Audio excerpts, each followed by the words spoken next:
All right, today's movie is 1978's Death Force. Not to be confused with the Kill Squad.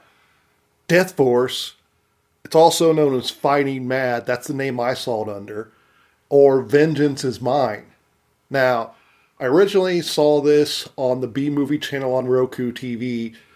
If you got a Roku, get the B Movie channel. I've seen a lot of these movies on there. So, Fighting Mad, Death Force is the story of three guys are being discharged from the military on their way back from Vietnam.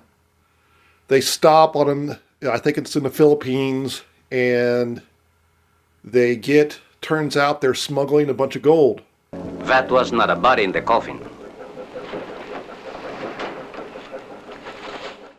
Two of the guys are like, hey, if we kill that third guy, then we only got to split this money two ways, not three.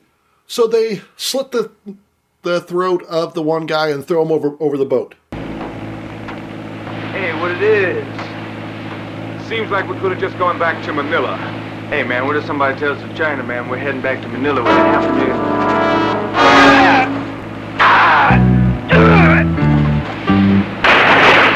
Guess what? He didn't actually die. Surprise. He washes ashore on an island, and the only other people on this island are two Japanese soldiers who still think World War II is going on.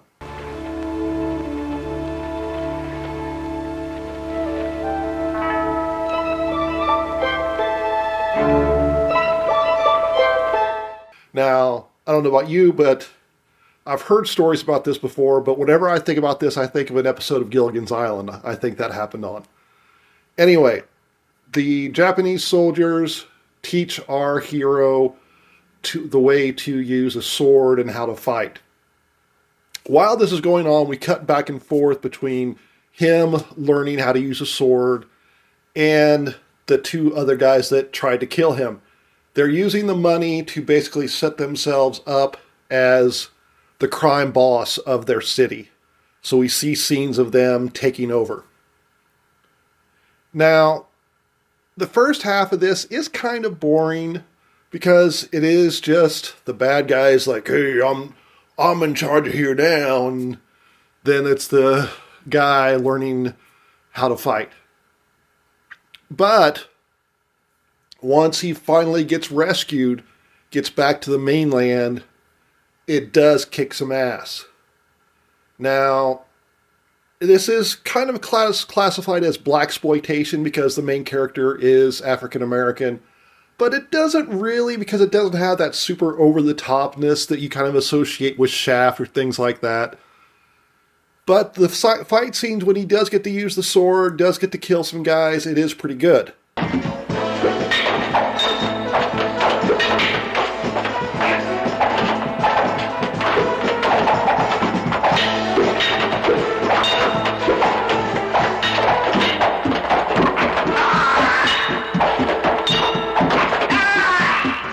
Now, I'm going to be honest, I saw this and I'm just kind of like, meh.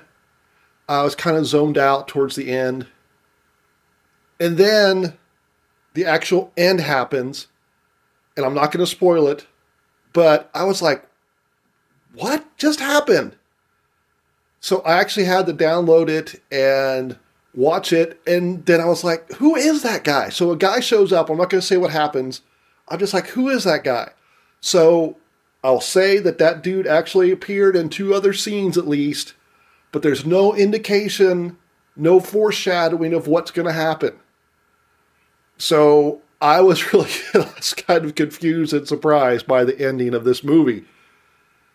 Because of that, and because the fighting is pretty good once it starts, I am going to give it 2 thumbs up. A Man Gets Revenge. Pay attention to the end.